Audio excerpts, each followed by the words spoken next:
Good evening. Called order to the Town of St. John Plan Commission regular meeting for August 21st, 2024. Would invite all that are able to stand for the pledge, please.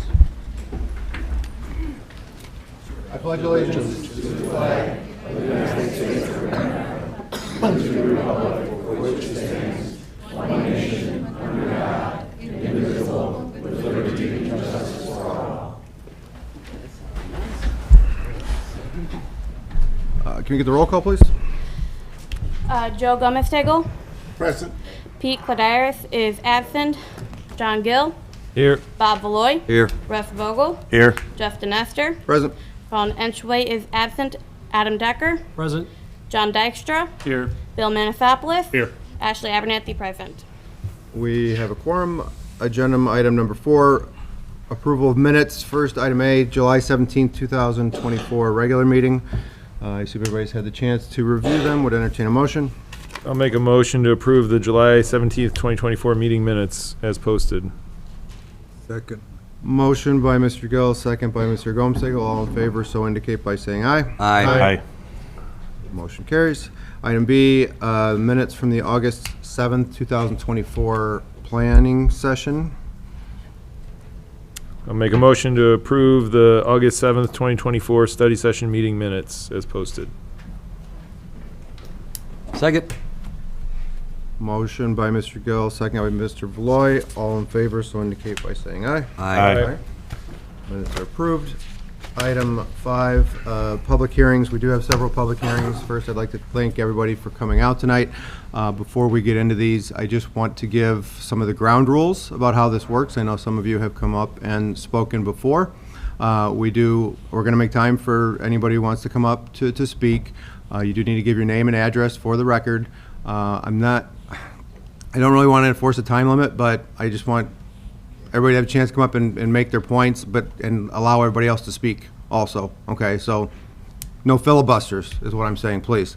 With that, just perhaps Mr. Decker, if it would be helpful to explain to members of the audience what, at least as far as items A and D, what those proceedings are before the board tonight. So, Mr. Chairman, specifically item A, which is 2024-18 Rose Garden, is a hearing tonight for a proposed primary plat of a 2-lot subdivision in Rose Garden Edition. The item D, which is 2024-12, the Gates of St. John, units 29 to 31, is proposed primary plat of the Gates of St. John, units 29 to 31. And so those are the matters that will be the topic of the hearing, or the presentation for purposes of the hearing and the consideration of the Plan Commission. Okay, with that, item A, 2024-18 Rose Garden, proposed primary plat for a 2-lot subdivision for the Rose Garden Addition Phase 3, Block 3, located at the east side of Willow Lane, south of 91st Place, zoned RC2 PUD. Mr. Reddick, good evening. Good evening, Doug Reddick with DVG. Also here with me tonight is Mike Granissi from Sublime Development. He's the developer of Rose Garden. Tonight we're here for a pretty simple one. It's we are amending the previously approved primary plat for Rose Garden. We're simply adding the two last lots of the subdivision and terminating the existing road that dead ends in a cul-de-sac. That's Willow Court. So just a minor revision to the original drawings that were approved probably a couple years ago, and this will kind of complete that phase of Rose Garden. So we're here for primary plat approval on those 2 lots. So that's really that straightforward. Okay, questions, concerns from the commission? There being none, at this point I will open it up for public comment as to 2024-18 Rose Garden. Any members of the public that would like to come up and speak for or against this, you're welcome to do so. Going once.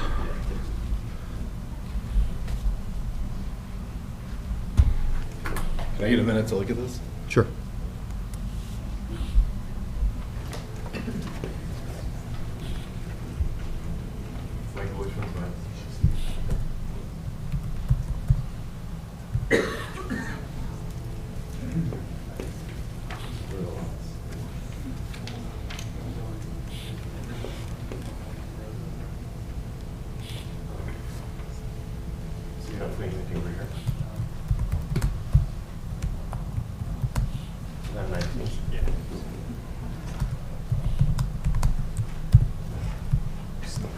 I'm good.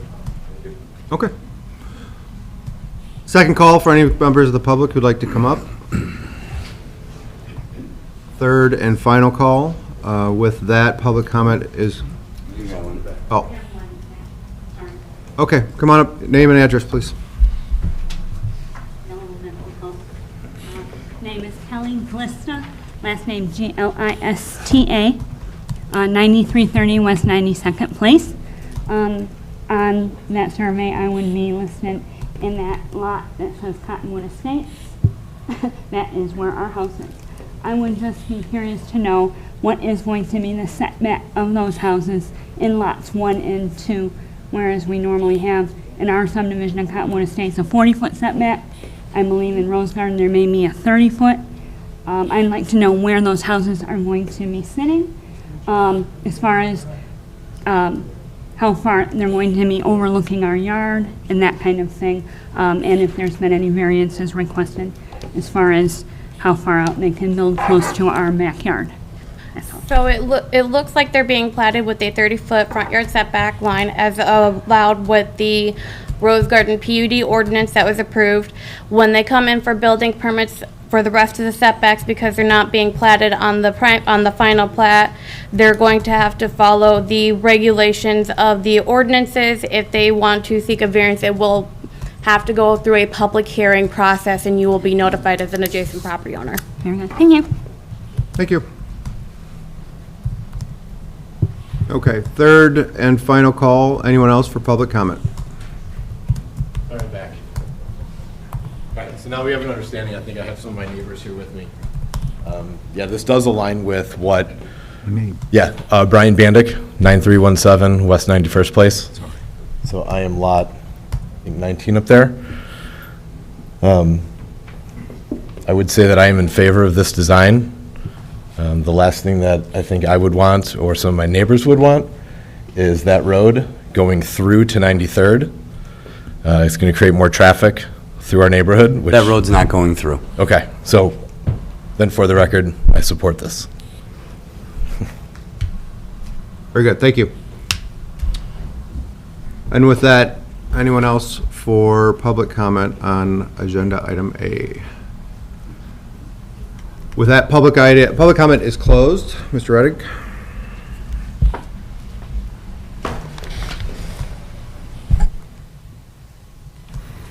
I have nothing further. Okay. And I think at this point, we would entertain a motion, approval of the proposed primary plat for the two-lot subdivision, with the understanding that any motion should be styled to incorporate the findings of fact.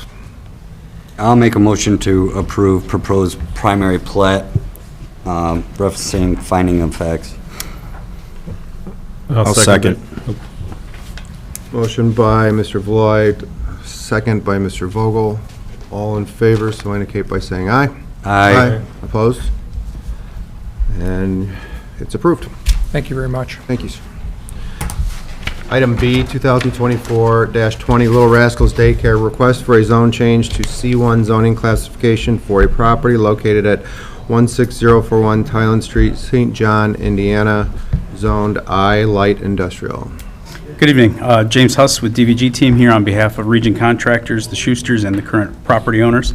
I know we've been before Plan Commission for a study session and have completed the proper advertisements. This is the first, what we hope to be the first step along a long chain back in front of the Plan Commission with this future development. We are requesting a zone change from I to C1 on property currently known as 16041, which is actually two lots in the southwest corner of Thielen Street and Hart Street. The Little Rascals Daycare does operate today as a non-conforming use. They have intentions to expand in the very near future. And we are requesting this zone change because a daycare facility is a permissible use in the C1 district. Just grab you 1 second. Sure thing. Ladies and gentlemen, anybody in the back in the public, I think the discussion is a little bit distracting for those that are trying to hear up there. So if anybody wants to chat, I would invite you to step outside. I just want to keep us moving here. So, thank you. Okay, sorry, I didn't want to cut you off, but. No, and then the total acreage to be rezoned is just over 4 acres. The topography is quite unique in that the usable space is much less than that. I think that's all I had, but I would be happy to answer any questions pre or post hearing. Great, thanks. All right, questions, comments from the commission? There being none, we'll go ahead and open public comment for 2024-20 Little Rascals Daycare request for the rezone change to C1. Anybody who would like to come up, please feel free to do so. Just name your name and address, sir. Larry Carroll, 10560 Thielen Street, St. John.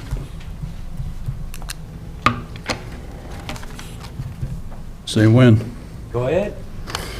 I'm wondering why a rezone is necessary if there's already an existing daycare center there. So whenever something goes from a legal non-conforming use to become a conforming use, so in this case, they are going to be making a new 2-lot subdivision, which would then make it a conforming use. They either need to bring it into conformance with the current way the ordinance is set up, or they need to seek the rezones, or they need to seek the variances to make that happen.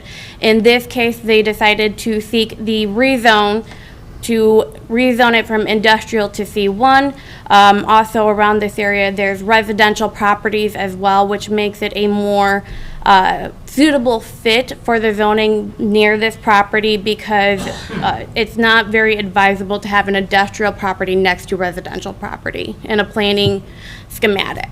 So that is why they're seeking the rezone at this time, because they would have either needed to seek variances to make it a conforming use, or they would needed to seek the rezone. Okay, it's the existing Little Rascals is across from industrial property now. And approximately 1/3 of the frontage of this property that they're trying to get this done on the south side of Thielen is across from industrial property, Colvin Masonry. Okay?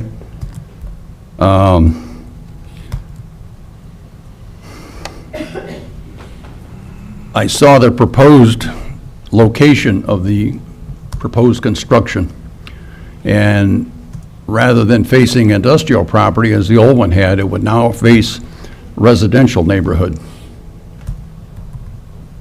I don't know if that's such a good mix or not. It's still facing on Thielen. Say again? It's still facing on Thielen. Yeah.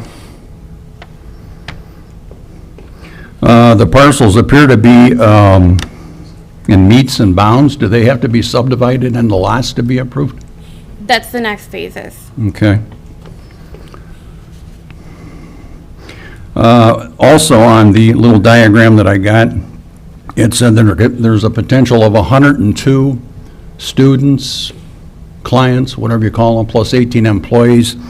That would seem to me like to be a likely increase in traffic on an already heavily traveled street. Anytime 93rd is closed, we look like the Borman Expressway there. So, you know, that would be another concern. And you gentlemen, I'm sure, would have some say-so over this. And the police, when they're able to do a fine job, but my concern is carloads of children getting smacked broadside coming from Thielen Street onto Hart Street, because we live on the corner there, and people blow that stop sign at 30, 40, 50, 60 miles an hour quite often. We sit there and watch them go through.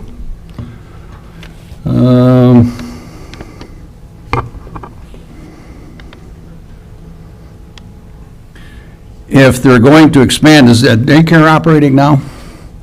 I was under the impression it wasn't. It looked like it was closed. To my understanding, it's currently in operation. Okay. But when a business closes, they don't have to notify the town that they've closed. The activity seems to have been light to none recently. So anyway, I'm wondering if possibly if they supposedly in the plan, they're going to tear down the existing Little Rascals location as well as the house next door, that if that's the case, if they're going to build a new facility, why they couldn't tear those down first and locate that pretty much in the same spot? That would be to the petitioner to answer. I'm sorry? The petitioner would need to answer that question for Okay. you. Okay. My wife, did you have anything to say? Come up.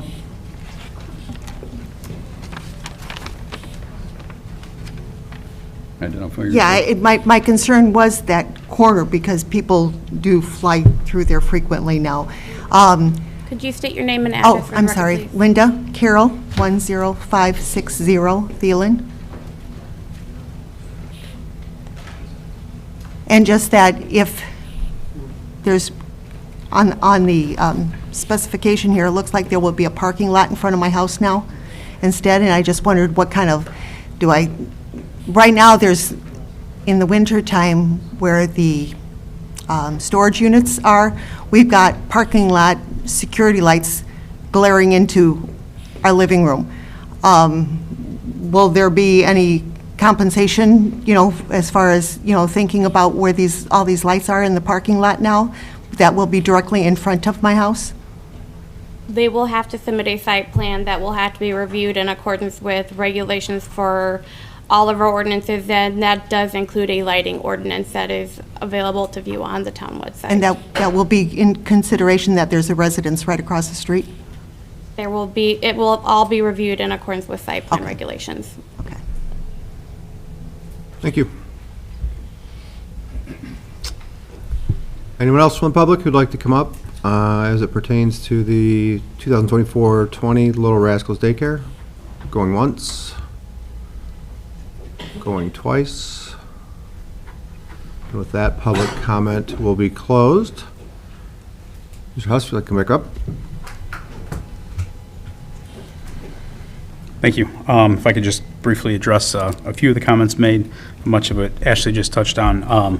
Many of the items were what I would consider further along in the process of Plan Commission, but obviously if this project does go forward post receiving this rezone, we will be submitting a compliant lighting plan which does comply with the town's ordinances, which I don't believe make any differentiation between commercial, adjacent, and residential. So we'll be meeting that lot line requirement for light spillover.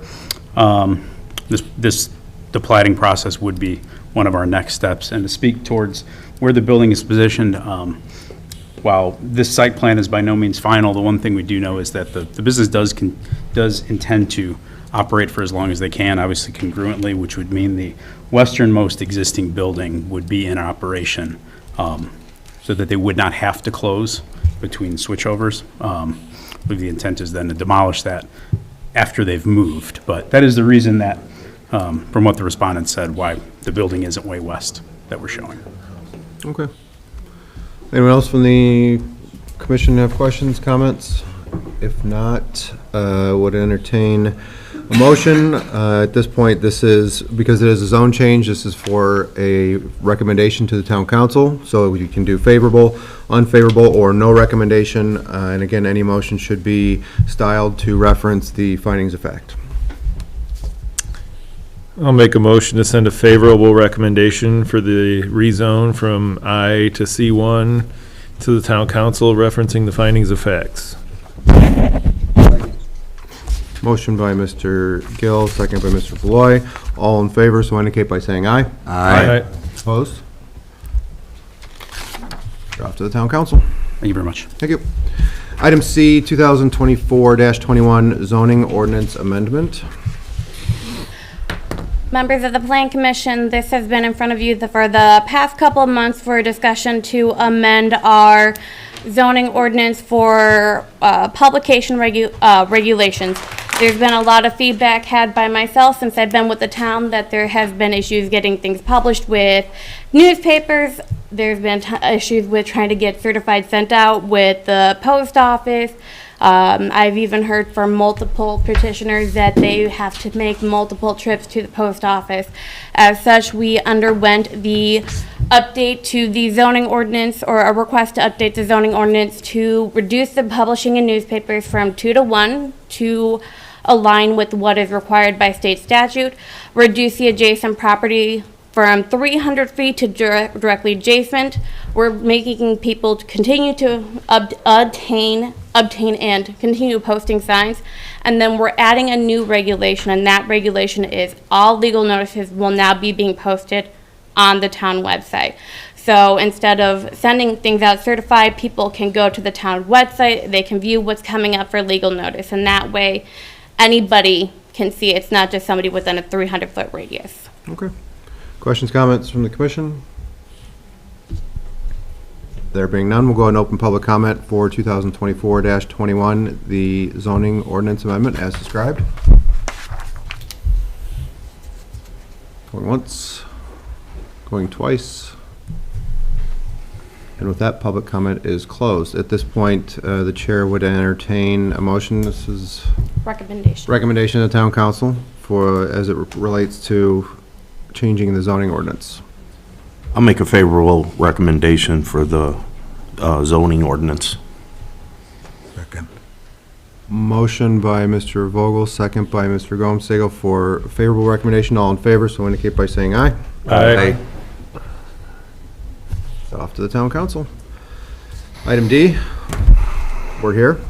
2024-12, the Gates of St. John, units 29 through 31, proposed primary plat for the Gates of St. John, units 29 through 31, development zoned PUD LBL development. Good evening, Mr. Kill. Yes, Steve Kill, 14400 Lakeshore Drive, Clear Lake, Indiana. I have just a single page that I'd like to pass out to everybody. It's a lot easier to view this in 11 by 17 than it is a giant drawing. You may approach.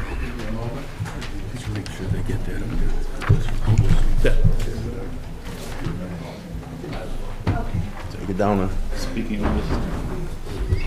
That me.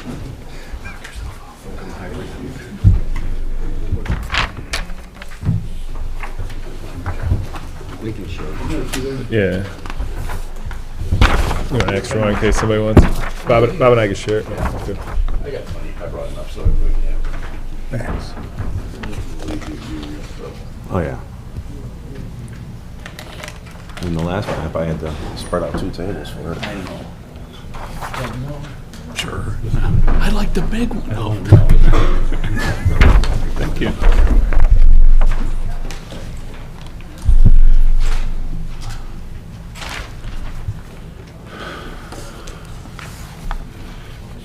What you have in front of you is the primary plat for the 3 units that are in front of you this evening. As everybody knows, this was a little history here.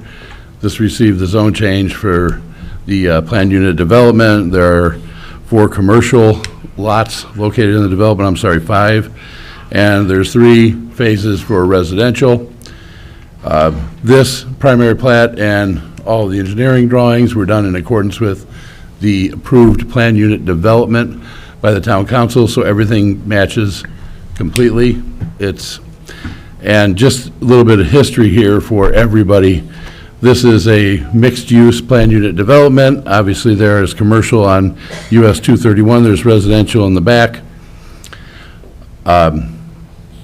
Each commercial building, and as you recall from zoning, this will require town council approval as to the architecture and the use of each of the uses in the commercial. So before anything comes to the plan commission, it is going to go and be vetted by the town council first for the architecture and the use. Then we'll go ahead and get a proposed site plan together, and at that time, we're going to be back to the plan commission, and the plan commission is going to get to review each site plan for every single one of these lots.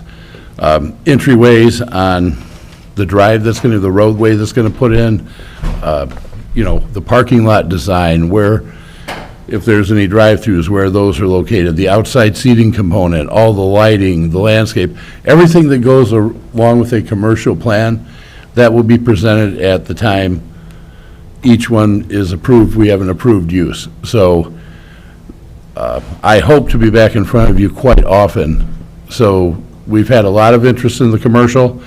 We actually have a broker now out working on the commercial, so Our hope is we're going to get uses in restaurant uses and things of that nature that I know the town's wanted for a long, long time.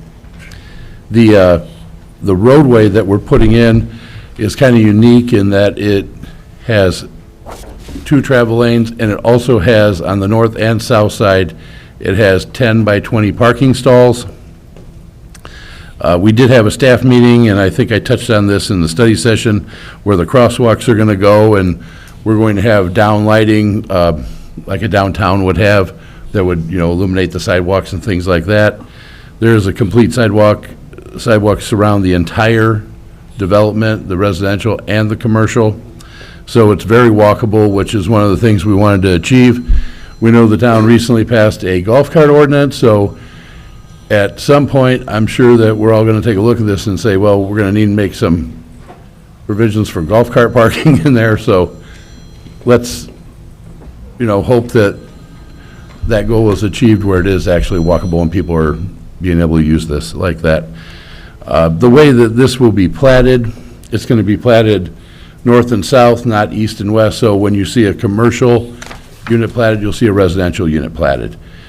The commercial, the users that we've been entertaining, it's extremely important for them to have that residential component next to the businesses. They're they're not on the beaten path, meaning they're not on US 41. Everybody typically wants to be on Route 41. So that's extremely important to them, is the walkability we're trying to create and all of the parking that's available. So, and again, we touched on all that at the study session, but if you have any questions now, as you're looking at this, I'd be happy to answer them. Questions, comments from the panel?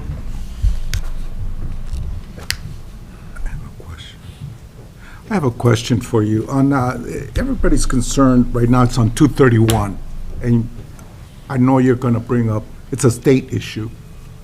Have you talked to any state representative about that 231, see if they could do something, put a light in there, or do something with that on 231? I know that I have not personally done it, but our owner, John, has, and Has has he met talked with to them. them? Talked to or sent a letter? Mr. Saladay, Mr. Charbonneau, the same people that we. Charbonneau, does he live in this area? No, these guys are, Mr.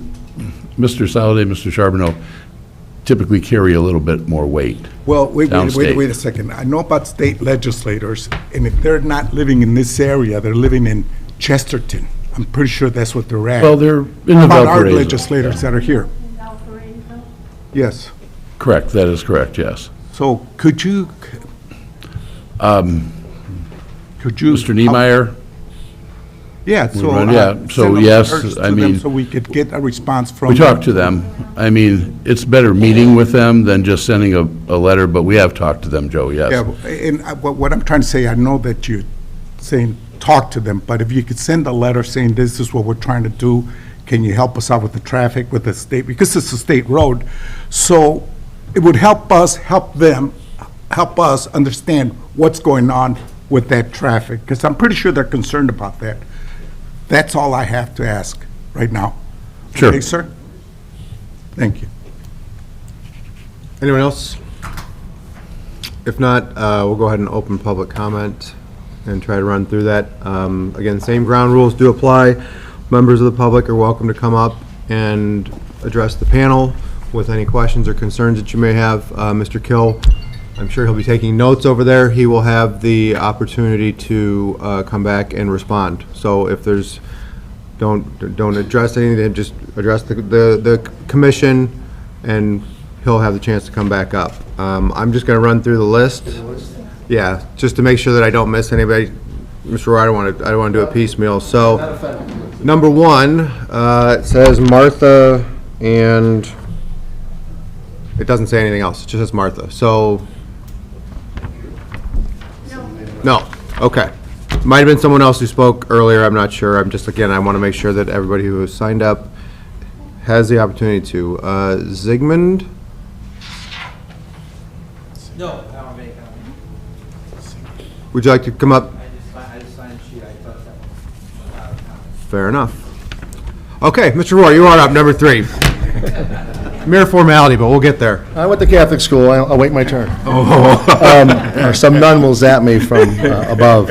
My name is Matt Check your Rohr. relevance. Go ahead. My name is Matt Rohr. I live at 11069 Hickory Grove Road in the Mill Creek subdivision. I'm president of the Mill Creek Master HOA and the Mill Creek Signature Series HOA. Now, we dropped off a letter for the council and for the commissioners. Have you had a chance to see it? We do have that here. Yes. I don't cut you off. We will make this part of the record. I'm not going to separately read this Read it, in so I'll just public, hit but the it'll be points. included with the minutes and everything else, and since you're here, you can address any high points. I'll hit the highlights. Yes. Okay.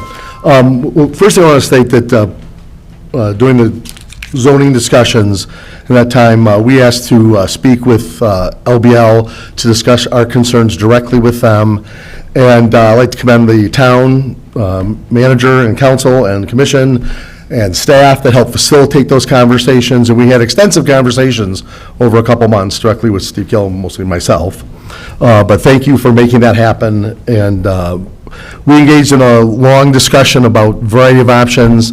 It came down to a narrow proposal that in the end, one was, and the main point of it was for a berm between the two properties, but on our common land of our Mill Creek Paired Cottages HOA, the dirt would be on our common land, take down our trees, and they were not going to put trees on it for us. And also some ideas about improving our playground area. And then some parcels of land that extend up on Park Place, which are owned by the HOAs, that we would transfer them to LBL. Over the course of a couple months, the views of our members changed, and they said, we really want to berm on our property and lose our trees, so no, and we declined that offer, at which point the conversations broke down on everything else, and it was ended.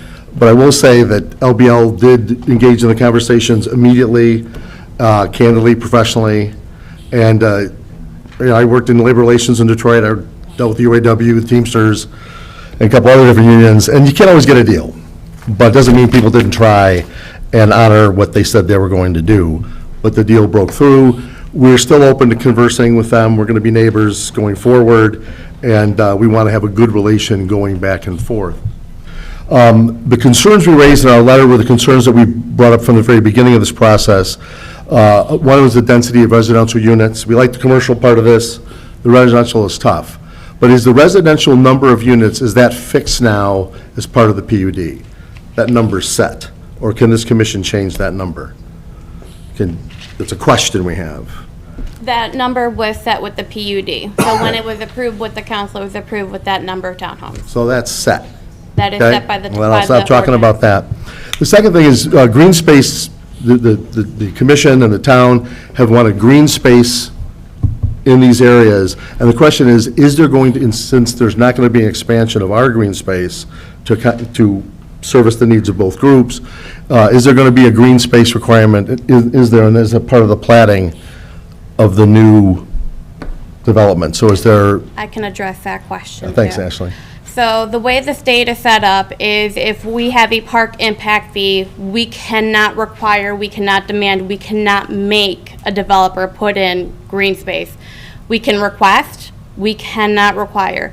We as a town have a park impact fee that is charged to every new residential construction that is collected, that is put into a park non-reverting fund. Because of that, we cannot require them to put in a green space or a park. They can if they would like to, but we cannot require. So in layman's terms, they fulfilled the requirements of the town through that method. They will fulfill the requirements of the town by paying a park impact fee on every new residential construction permit. Okay. Another concern was we have an extensive boundary. If you look at the southern border there, this is a long stretch, and these are duplex homes backing up, so that's their backyards. And there was some concerns about safety, some concerns about privacy, because there's not a great barrier between the two properties. We have about a 2 or 3 foot berm with fir trees on it of various ages. Some are just 6 feet tall. And there's not a real big barrier between the two properties. Now, my understanding from the town, it's not required to have a barrier between two residential areas, but the concern of our community is is basically just trespassing, people wandering through their yards, because we have a playground, we have paths to walk on, and people are concerned that people they don't know are going to be wandering through their backyards willy-nilly. Is there anything in their plan that puts any landscaping on their property? Because there's the townhome, a little front yard, sidewalk, and then grass up to our property line. Is there going to be any kind of trees or shrubbery or anything? Is that part of the plat? We have a question about that, and then Steve can address that when you come up. But anything to make that more of a clear barrier, you don't walk through here. We would appreciate that very much. Okay, well, thanks. Okay.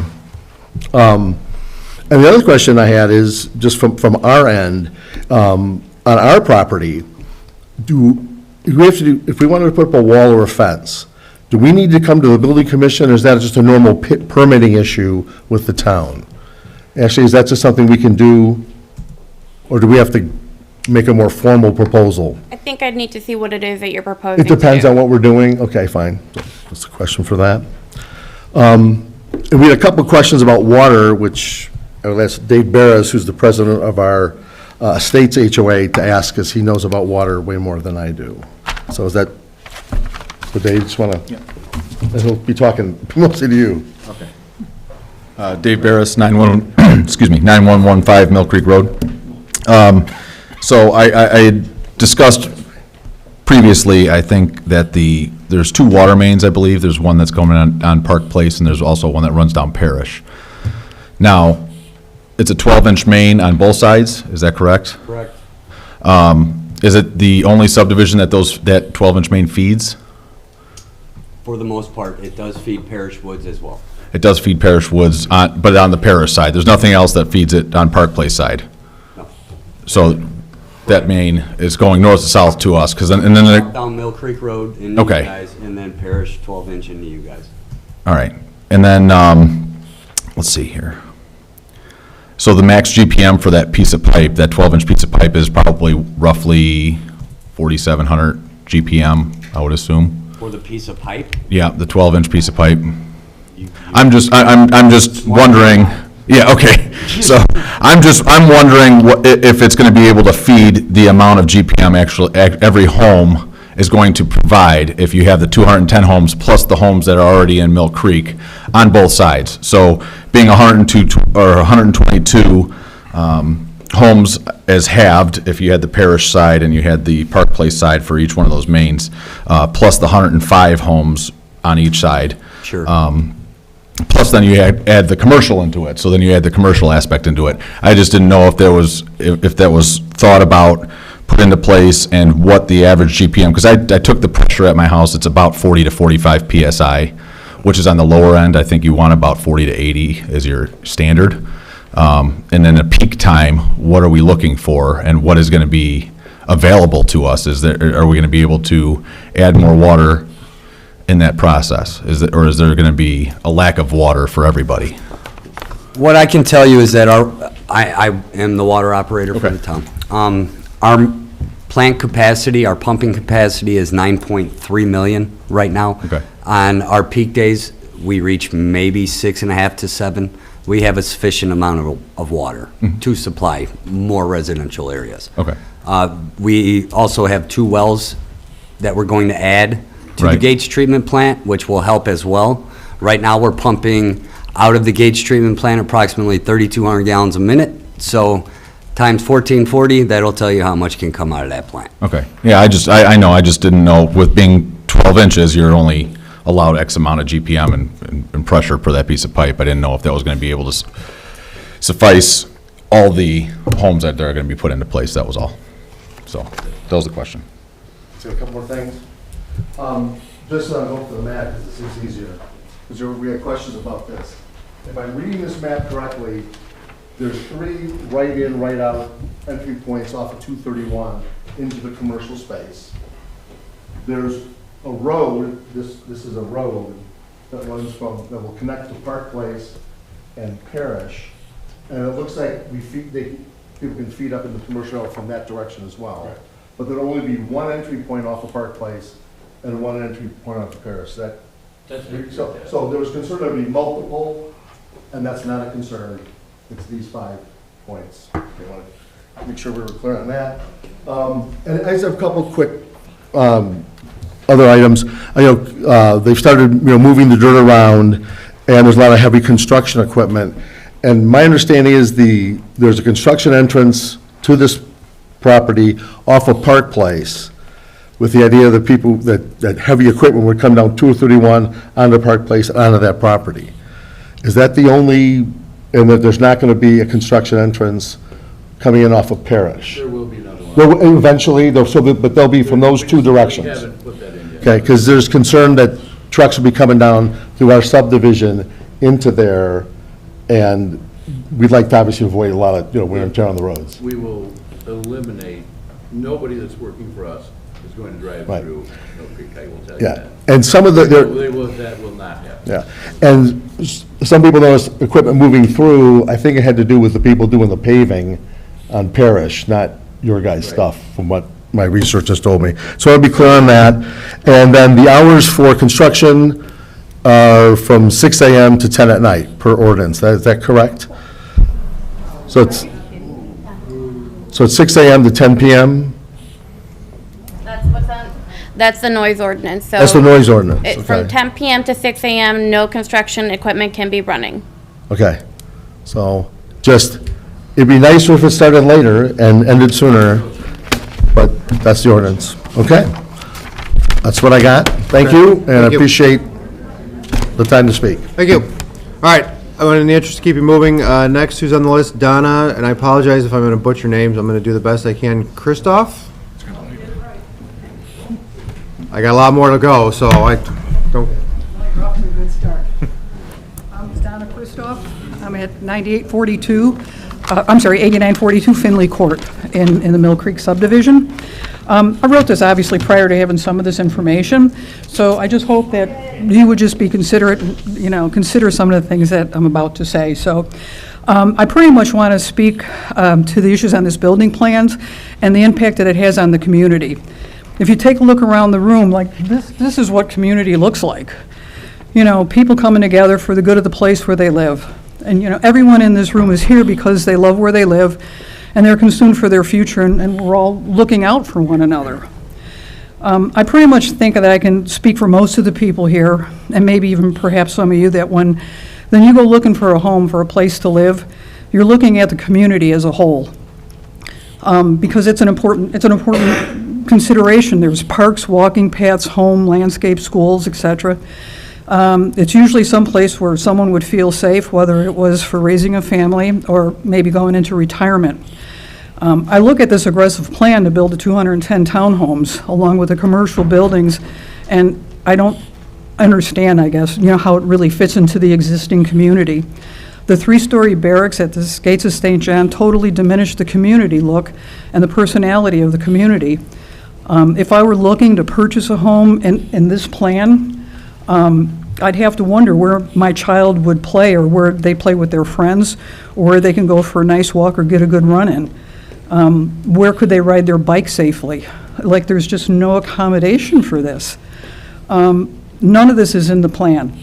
There's no green space for a playground or a place to walk a dog. On what once was a beautiful piece of land, it just turned into a concrete slab. The postage stamp yard isn't much space for any of these things. And I would tend to think some of these activities would spill into the Mill Creek subdivision if there's no barrier in place. And that would upset, kind of our way of life. Another issue is safety. Half of these buildings are close to the Mill Creek berm, and there's no barrier to protect, and keep the existing homeowners safe. The other half of the buildings would overlook the downtown.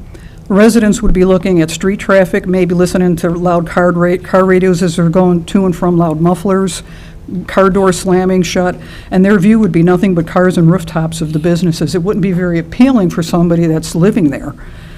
In addition to that, there's a safety concern for those buildings that face towards the businesses. As these kids run out the front of the house, they're running right into a street. Is there a fence or something to protect them from that traffic on the street? Another concern would be, like, when people come and they're going to eventually be going to the businesses, are they going to wander off into the residential areas? And maybe even into Mill Creek? Would there be any barriers to keep the residences of the new housing even safe? I think it just needs to be considered going forward, as the goal really is to attract people to come into the businesses off of 231, so you don't know who's going to be coming in. But how do you keep all the residents safe within this subdivision as well as Mill Creek? It'd be nice to reduce the number of homes, but I understand now it's kind of locked in. And, making sure the homes are reflective of the existing community. Like I said earlier, it's like people look for, certain things when they're looking to buy homes.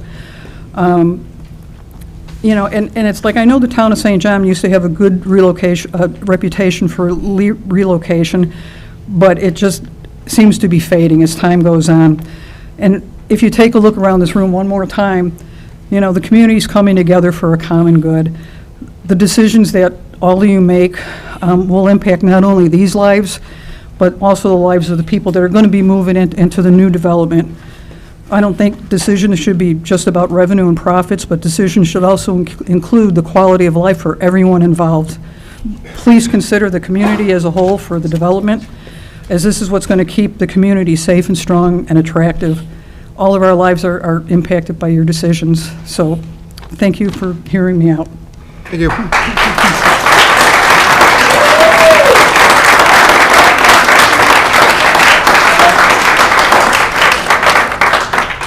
Next on the list, Sandra O'Connor Funk.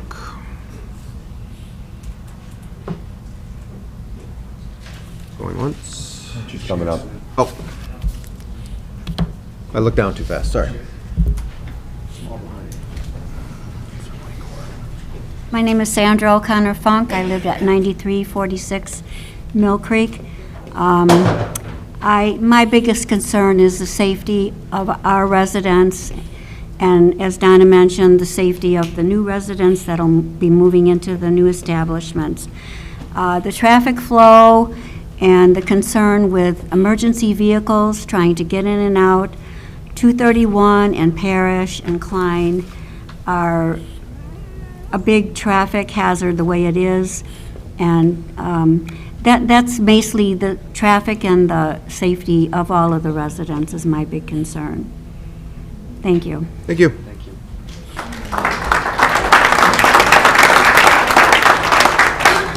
Dorothy Douglas.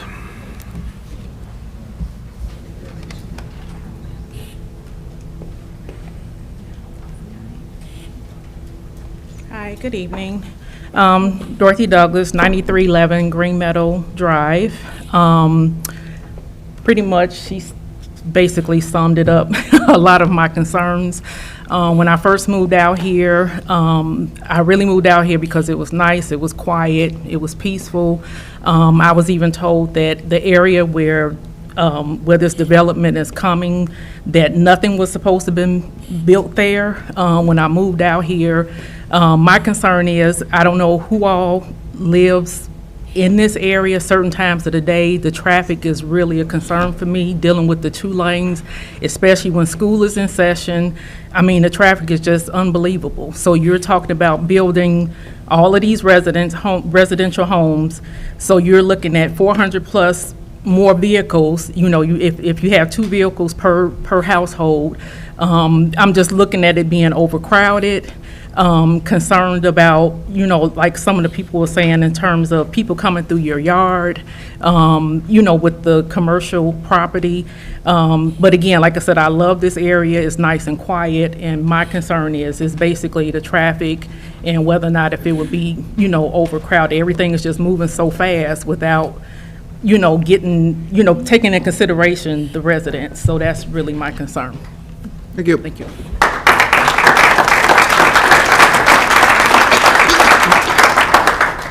Sue DeGrillo. I'm not going to talk right now. We will pass. Vanita Para. Haro? I told you I would do it wrong, I'm sorry.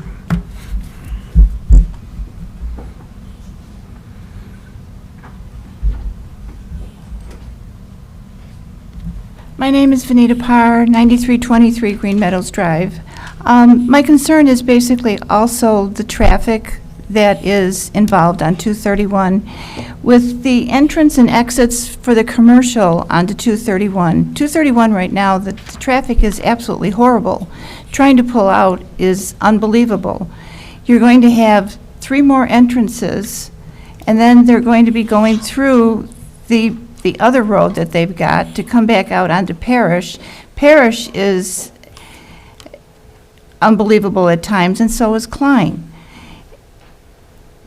I don't know how much consideration was thought of with the amount of the 2-lane highway that is there, and the amount of accidents that happened. And at 5 o'clock in the afternoon, you can't even think about pulling out unless you're at a stoplight.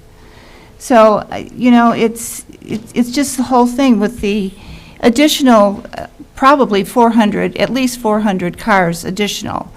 You've got another 400 plus the people that live in Mill Creek, and the other traffic that goes to Illinois back and forth every day, morning and evening, school traffic. It's an accident waiting to happen. And I just think that more consideration needs to be planned into how they enter and exit, and the amount of additional traffic that's going to be produced by all of this commercial development. If you're going to get the amount of people that you want and to have the attractions that you want there, you're going to have a lot of traffic. And I don't know that any consideration has been thought about for that or not. Once it's there, you can't take it off. It's there. So thank you. Thank you.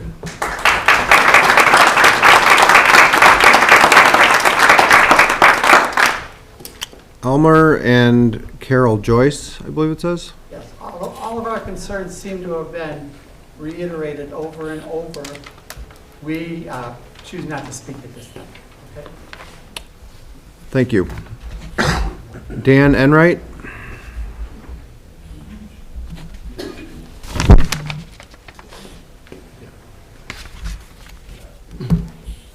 Good evening. I'm Dan Enright. I live at 9051 Green Meadow Drive in Mill Creek. I just have one thing for a question for all of you. The lawyer, I don't know what exactly you are, the town manager and this board. Is it legal for access to private property over someone else's private property? Who has that answer? You're the legal expert. I'm not. Well, here's the story. Park Place, we have, as a homeowner in Mill Creek, we have 10 foot of frontage off of Park Place, all the way to 231. What this gentleman is proposing is to go across private property onto the street. Were you aware of this? I'm going to give him the map. Thank Show you. him. Now, 10 feet doesn't mean much to most people unless someone is abusing that 10 feet. Now, we've seen 5 scrapers be unloaded on this property, over our property, without any consent from, that I know of. If I'm speaking out of turn, I'd like someone to tell me. When Mill Creek was platted, there's an access easement. No, there isn't. There's 10 feet. All right, just. Okay, so anyway, to finish my statement and my question that everybody seems to be quiet on, and you're the Plan Commission, for crying out loud, and you don't have an answer about crossing private property to get to other private property. Now, I'm not saying that I'm the Plan Commissioner of Indiana, but somebody needed to see where the access of this property was.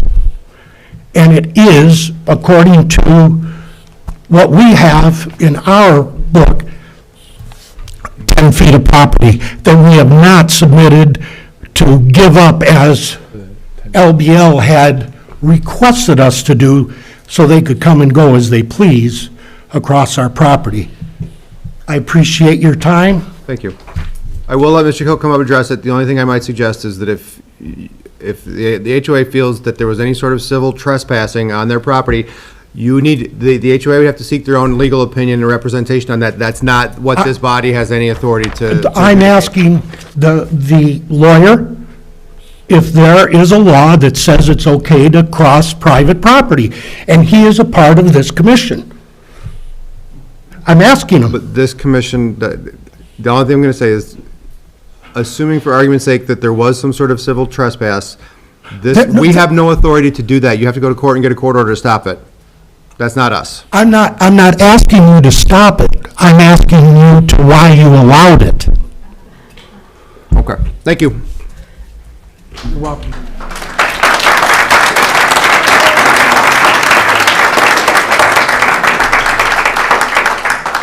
Patrice Vaughn.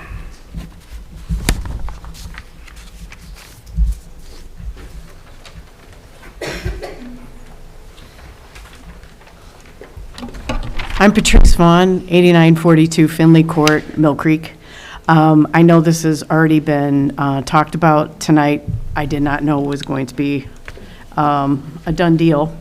But I'm here to talk about the berm at Mill Creek where the pair of villas. I really don't understand why LBL had an objection to replacing the trees on the berm they would build. LBL's other properties at the Gates of St. John has several berms, and most of them have trees. I assume they are put in to buffer the traffic noises from 231, Parish, etc., but also to make the community more aesthetically pleasing. Also, why was it necessary for the new LBL-built berm to be put on Mill Creek property? All other LBL-built berms were on his property. Mill Creek's berm is sufficient for its residents, but now, because of the rezoning, it is not. I would ask that you would reconsider the excessive amount of homes currently planned on a relatively small plot of land. Speaking as a resident of Mill Creek, a sufficient berm with trees would provide safety and a sound barrier for the aggressive new proposed development. Thank you. Thank you.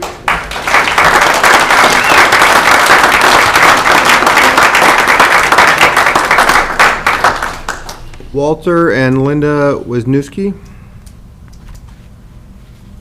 Our questions were Sir. Our questions were addressed by the previous speakers. Thank you. Support them. Doug Blocker.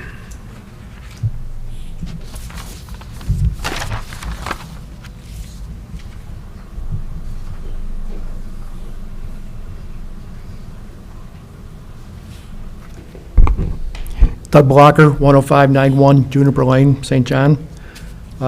First class, we ask why the developer is masquerading the property before the town has approved the primary plat. Isn't this like starting to build a house without a building permit? I also have a few concerns regarding the plan itself. Nothing's been said about any landscaping on the proposed development, even though the zoning ordinance requires that a landscape plan be submitted for all development except for detached, single-family homes. For what, are trees going to be planted in front yard, in the front of the buildings every 50 feet, as the ordinance requires? Does the plan meet the 5% landscape requirement for the parking areas on the main street and the parking areas behind the garages?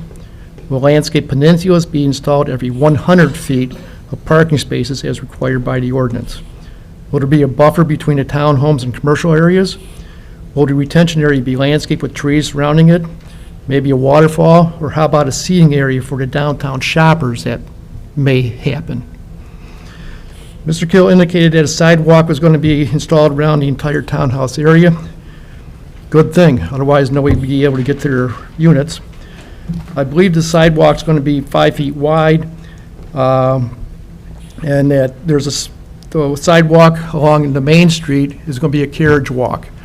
It doesn't show exactly how big that sidewalk, it appears it's bigger than 5 feet, but when you have a carriage walk, you have cars parking over the sidewalk. I mean, it will encroach in the sidewalk.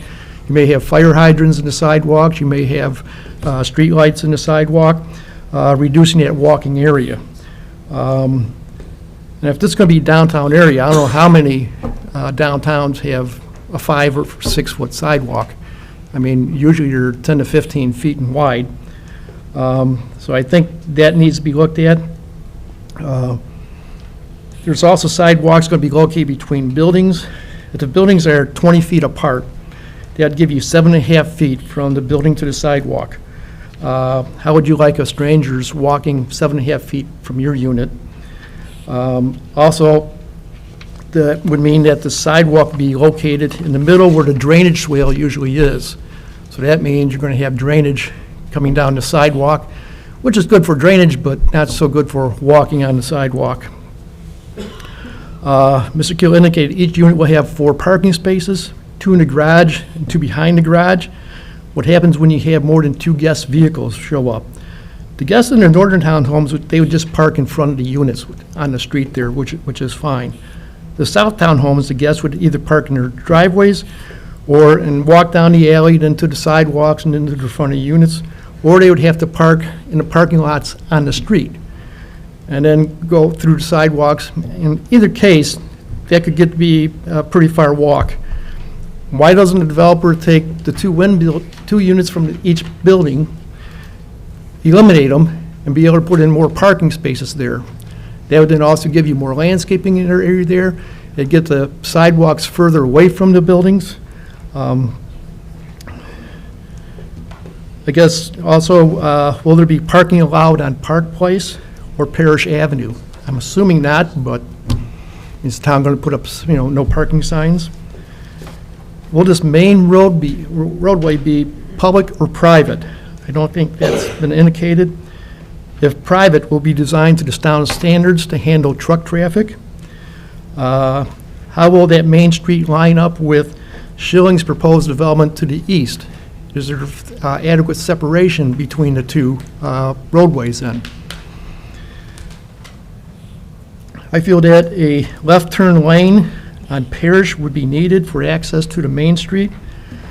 And also, I believe the developer said curb and sidewalk will be installed along the entire frontage of Parish and 231. However, sidewalks not indicated in those commercial areas along Parish or 231.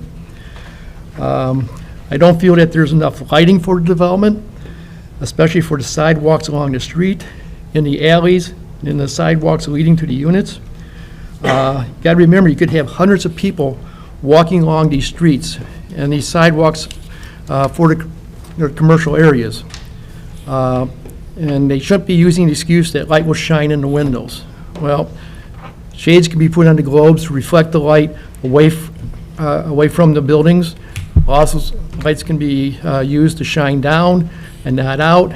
And I guess, how are you going to address the car headlights shining into all the windows? I think you got to remember that this is going to be a downtown area and should be lit like a downtown area. Has the fire department reviewed the plan? How would they fight a fire in the south townhomes? They're not going to go through the garage doors. They'd have to drag hoses between the buildings and then down the front of the buildings. What type of restrictions will there be? Will there be fences? Will there be a higher berm or the existing berm with landscaping? Maybe the developer builder should install a residential sprinkler system in each unit. I guess I think you would want to answer some of these questions before you approve the plan. Thank you.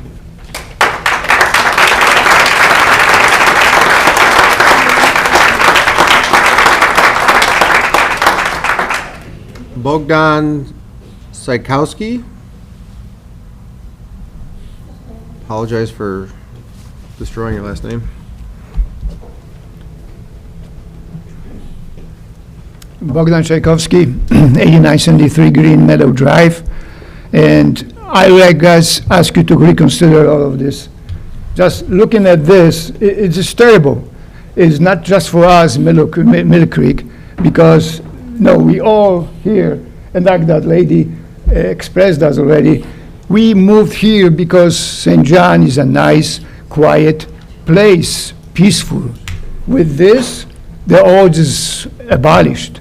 And not only us, but these people that live there, this is unhuman.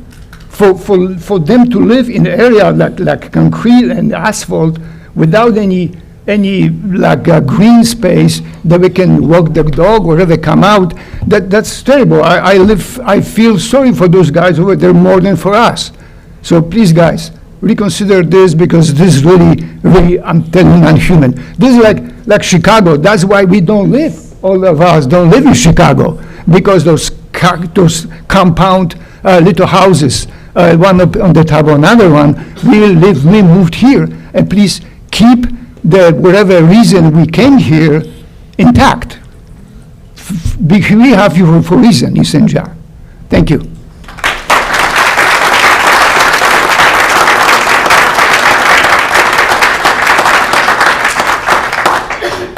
Ken and Connie, and I apologize, I can't make out the last name. McNabb, go pass. You'll pass. Very good, thank you. Jerry, whoever those are. Right, let's see if you get it right. You guys are killing me right now. It's Pinkowski. Okay. That's what he said. So I just got one question, okay? Just name and address for the record, I'm sorry. So, they're doing construction on our place, they're on our private property. If I All right, walk can I just in- get your name and address? It's Okay, gotta go Jerry on. Pinkowski, Thank you. 9370 Green Meadows Drive, Mill Creek. Thank you. All right, my one question is this. Everybody answered my questions in that earlier. My main concern is this, okay? I back up to this new construction coming in. If I come on your property, it's trespassing. These guys come on my property, it's trespassing, am I correct? Am I right? Yes or no?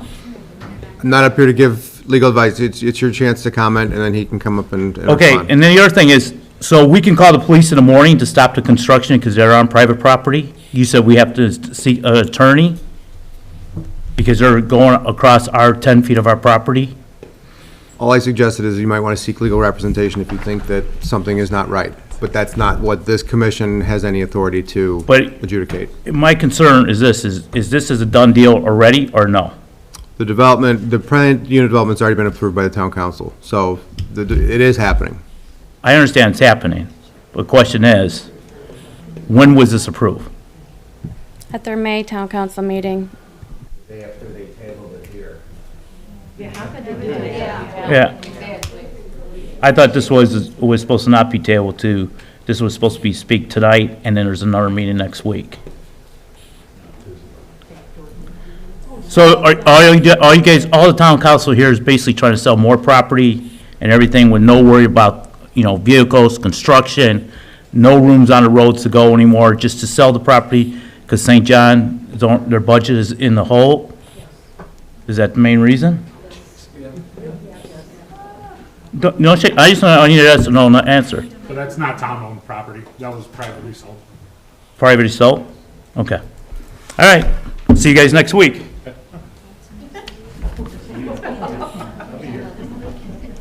Richard Holm?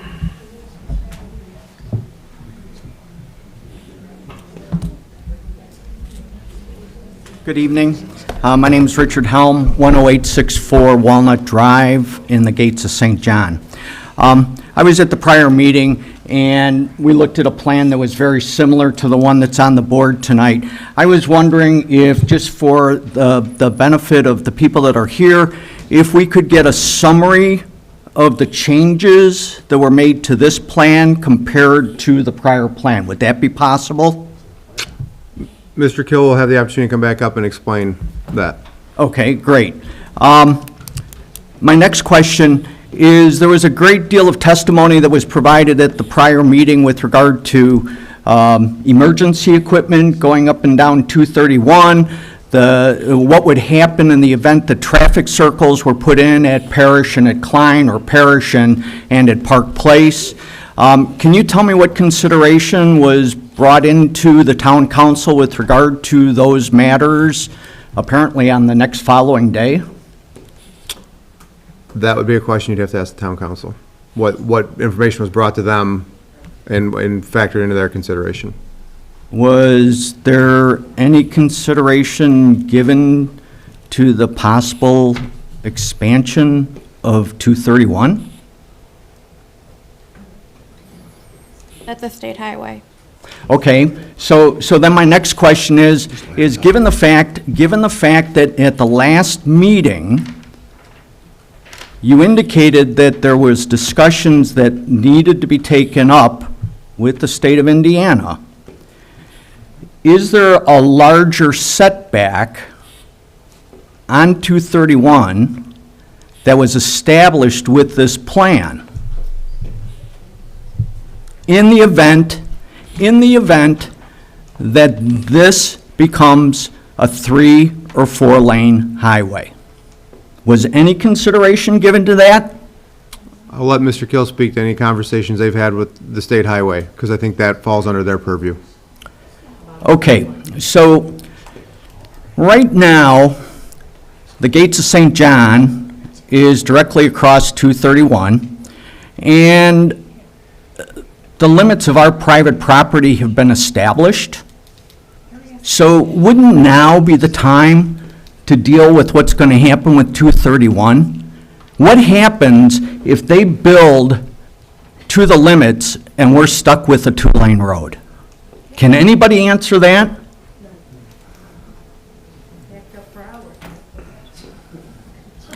You know, you guys are sitting here mute. At the last meeting, the comment was made by the gentleman that, you know, you guys could go directly to the town council. The vote that came down from this committee, a number of people voted no recommendation, fully knowing that this matter was going to be taken to the village board, to the town council the very next day. Is that correct? Wow. At the time, I said to you that what was being proposed by the gentleman made this planning commission unnecessary.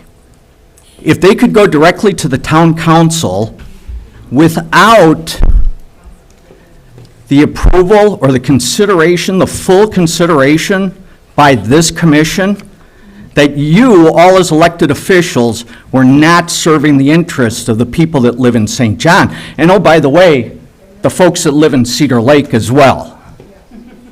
And from the comments that were made tonight, that sounds exactly what's happened here. So, you know, I'm just wondering, you know. So the gentleman also stated that no construction traffic would come through Mill Creek. So I asked the gentleman, is the same true for the Gates of St. John? Are we going to have construction traffic flowing through the Gates of St. John, down Parish, down... The construction traffic is going to utilize the main roads, 231 and Parish. That would be the... And how about Park Place?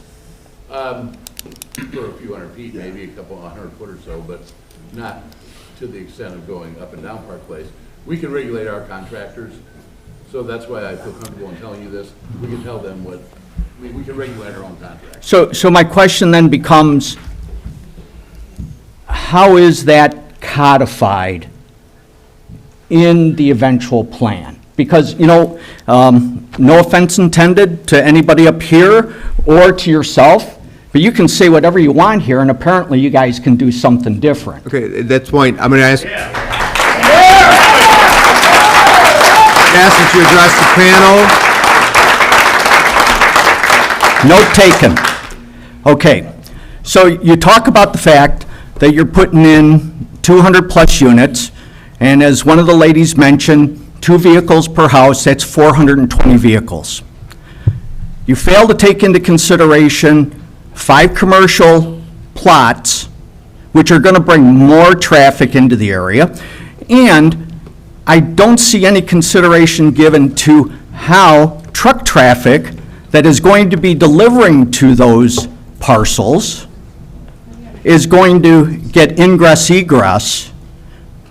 Has anybody considered that? Are they going to be driving in and out on Park Place? Are they going to be driving in and out on Parish? Or are they going to be exiting and entering from 231? Has anybody considered that?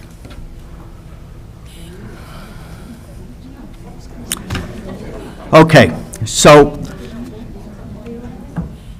I think I've made my points.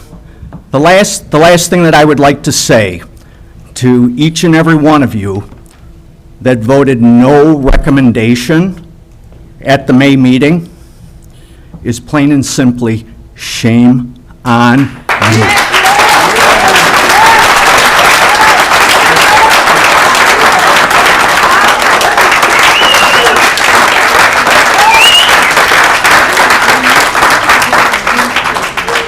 Ryan Bandel.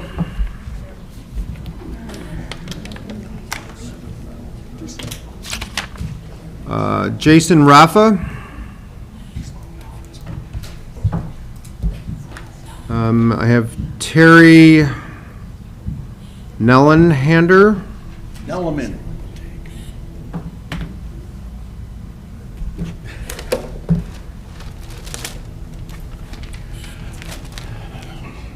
Good evening, everybody. My name is Terry Nelleman, just short of a 25-year resident here in Calumet City. Again, it's Terry Nelleman. My address is 9500 West 103rd Place. For the record, I want to get started here. I'm going to try and stay within your 3 minutes, okay? The main thing is LBL, Lawton. Lawton has gotten away with letting inferior materials and building practices with Lennar. Lennar's gone, we don't need to mention that. But, and matter of fact, there is proof of this because Mr. John Gill, are you still the building commissioner? Yes, I am. Okay.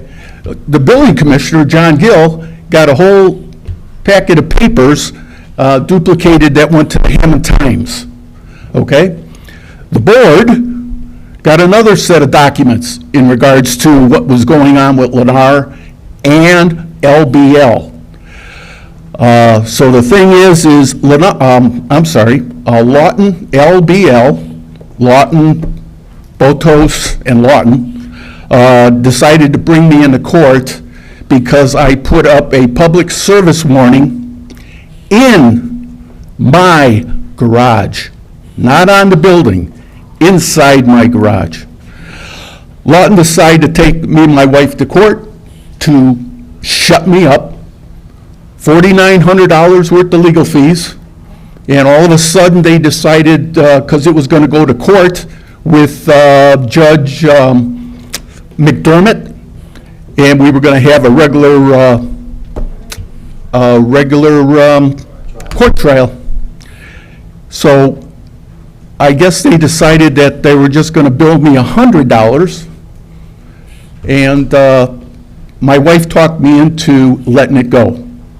Now, I've been coming here for about 4 years, and I can't let it go. What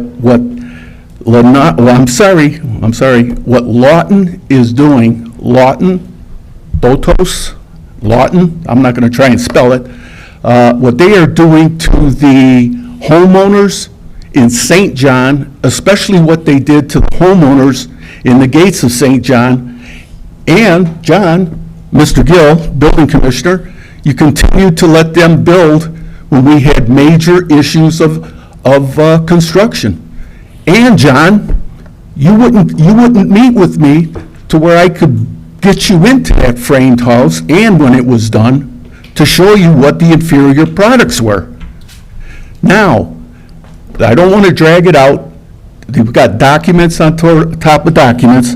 I've got a set of documents I would like to provide this council. Do you think you might be able to accept the documents that I have? Attorney? Mr. Deck, can we take things to include I part of the. I got them highlighted for you and everything. To make part of the record You for can today? receive evidence Okay. for purposes of. Yes, then you're happy to leave it with the commission, be part of the hearing in the minutes for today. Good, thank you, thank you. And if you can you make copies of it? I mean, I'll give you one copy, or, It's being put into the record of the public hearing that we're in right now. okay. The minutes and everything. Okay. Along with other written remonstrances, we have the capability to do that. That's fine. No problem, no problem. It's good that they all get this. Mr. John Gill, the building commissioner, he's got those documents, or he maybe misplaced them. But he would not accompany me into the home to point out all the facts in regards to this situation with the builder and the developer taking me to court to hush me up. I'm here for the people, sir. I'm not running for no election.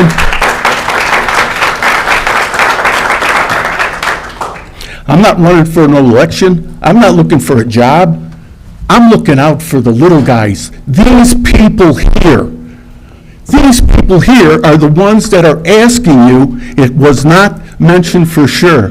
What these people and me are asking you is no recommendation for approval on this project for Lawton, the developer.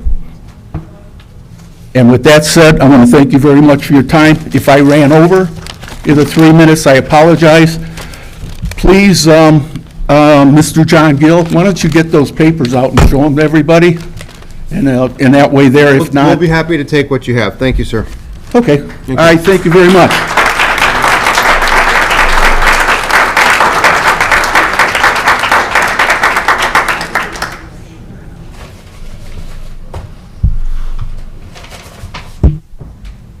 Remember that, John?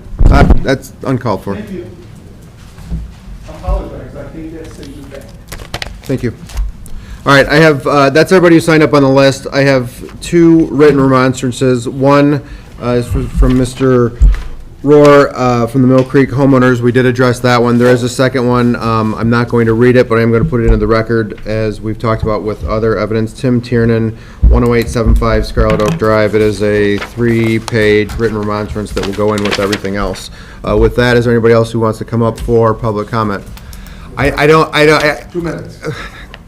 I'm trying to get ready to talk, but there's somebody else who wants to talk. Let him come up first, but I can't do the rebuttals and the surrebuttals all night long. We'll be here 4 hours like we were last time. Sir, come on up. Yeah, I'll try to make it in a minute. Thank you. Just name and address, please. My name is Mark Schneider, 8930 Finley Court. And people have mentioned the traffic, and I don't know whether any of you folks live in our immediate area to know about the traffic. And all I wanted to do is just point it out on the map for you.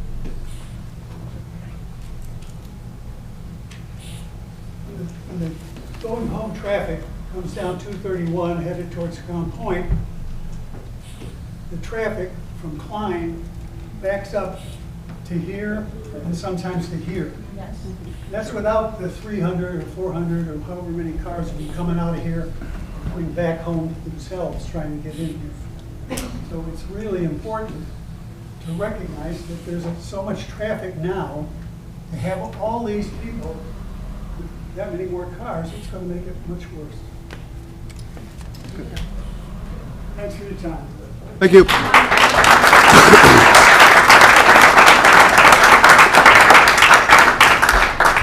Anyone else who would like to come up and speak? You have one coming up behind. No. There's someone else coming up. Sorry. Valerie Rizzi, 9471 Mill Creek Road, Cedar Lake, Indiana. My thing is the traffic too, what he was saying. I know now, I live in Mill Creek, Crawford Parish.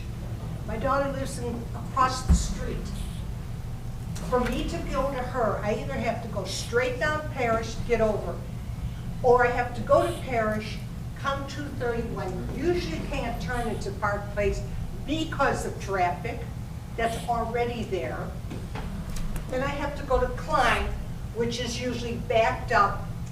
You can't turn. What I'm saying, there are no stoplights, there is no There's a one stoplight, but there's no turn signals. If I come down Park Place, I can't get across most of the time. Now, and then there's all those 3-story units being built. These people, like me, you find a shortcut. What they're going to be doing, you cannot get out 231 most of the time. If you want to make a left, forget about it. They're going to do rights. They're going to come to Park Place, and then they're going to go all the way around Park Place, come back to our street, Milk, and then get out by the stoplight. No stoplights from here to here. No turn signals. And I know maybe none of you live in this area to know what that traffic's like. And that's all I'm going to say.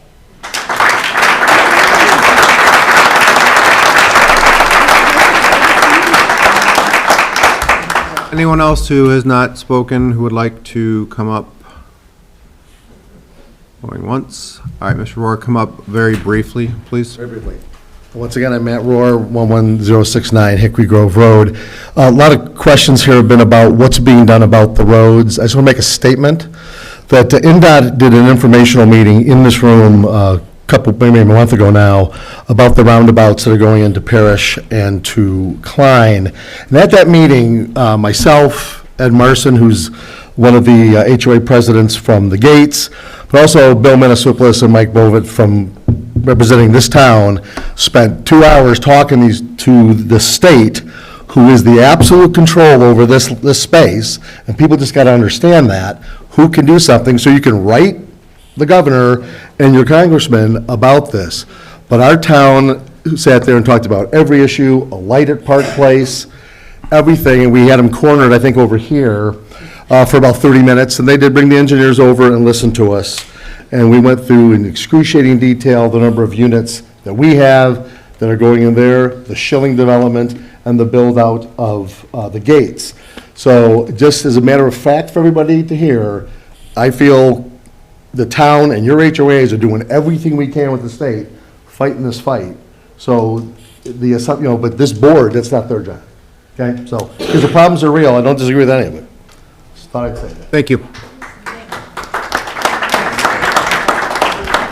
Anyone else who'd like to come up for public comment? First call.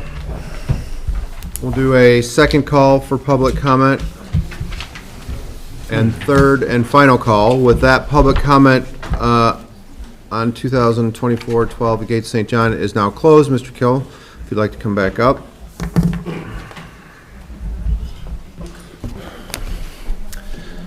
Yes, Justin and everybody, I did write some things down, just some points here. I think that there is, a lot of it is a lot of confusion in this room right now by folks that are, if you're living in Mill Creek, you're basically new to St. John, probably new to Indiana. There's just some confusion. The Plan Commission the Plan Commission makes a recommendation to the town council in this state. The town council can either accept or reject the recommendation of the Plan Commission. It's not up to these folks, it's up to the town council. Just so everybody knows, when the first round we are here at zoning, they have 3 options, Justin says at every meeting. Regardless of which option they take, it is ultimately up to the legislative body, the town council. And that's just per state law. They have to operate under the parameters of the Indiana code. So just so everybody just understands that, it's not as simple as everybody's used to. So, and when it comes to platting a subdivision, the Indiana code is extremely clear on what the platting process is in a community. You have to meet the requirements of the subdivision control ordinance. If you meet the requirements of the town, you get engineering approval and those things. The commission, by law, is a matter of law, approves the development. The Indiana code ties the hands of the local communities. And I don't think everybody understands that. Didn't tie yours. So, I was town manager for 30 years in Fairborn, St. John, I know. Mr. Kelly, if you want to just... So anyway, just to avoid a little confusion, the easement, so let's talk about 231. NDOT, and Matt will verify because nobody will believe me when I say it, did NDOT not say they met in our office? Yes, they did. So we've had NDOT over to our office several times now, and I'm glad he's here to verify that. And we discussed every single aspect here of 231 with representatives of NDOT, because we knew what was coming our way. We know that, given the accel and decel lane requirements on US 231 there, that we're in essence going to have to build another lane of traffic. We understand that, okay? When we go to get our drive permits from NDOT, we understand what they're going to make us do. And we have them in our office going through this pretty much routinely, especially now they're going to be building a roundabout at 231 and Parrish and at Klein. So they're actually doing two of them. So I just want to make sure that everybody understands, we have done that. That has been ongoing and ongoing, so I just wanted to make sure that everybody was aware of that. As far as the 231 setback goes, the state, we are going to end up putting the accel decel lanes in and final platting right away per NDOT. They're just going to tell us what we have to do, and we're going to have to do it. And that's typical of anybody that builds on 41 or 231 or any state road, you comply. They tell you what they want the right of way to be, and you do it. Now, we do not know that, and in the plan, in the PUD documents, it's very clear in there that the setback requirements are flexible and can accommodate that. So that's the whole point of a plan unit development, is to allow flexibility when you're developing, especially something like this. So just so you know, that's been taken into account. Everybody's worried about everybody that's going to live here. Everybody was worried about everybody that's going to live in Mill Creek when they moved in. I know, I was here. Too much traffic. These people are going to be criminals. They're going to invade our homes. I've heard it all, I understand. But the fact of the matter is, good people move into St. John. So the criminal thing, and I think everybody understands that. But somebody asked about fences. As part of the plan unit development and as part of the units that are going to be built, the front yards are going to contain the landscape fences. So if you have a little dog or something like that, it's just another touch that we're added, and that's what one of the things the town council required. So I just wanted to touch on that too. Landscaping plans were approved with each unit. All of the drawings and renderings had the landscaping included in them. Those will be included in every single unit. So that's been taken care of. The commercial units, when those come in, those will have a landscape plan that will be presented to the commission at the time when the units come, when the commercial buildings come in. Every commercial building is different. Each one is going to have a unique landscape plan depending on what the building looks like. So it's impossible to design that right now. That's why we left that discretion up to the commission, the plan commission, during site plan approval, because it's just simply impossible to do that right now. Somebody asked, where do people park if they visit somebody? Well, there's over 400 parking spots on the roadway we're going to build that are 10 foot by 20 foot. So if by chance somebody has a party, they have over 400 spots to choose from. So we are accommodating more parking than even is required anywhere in the ordinances.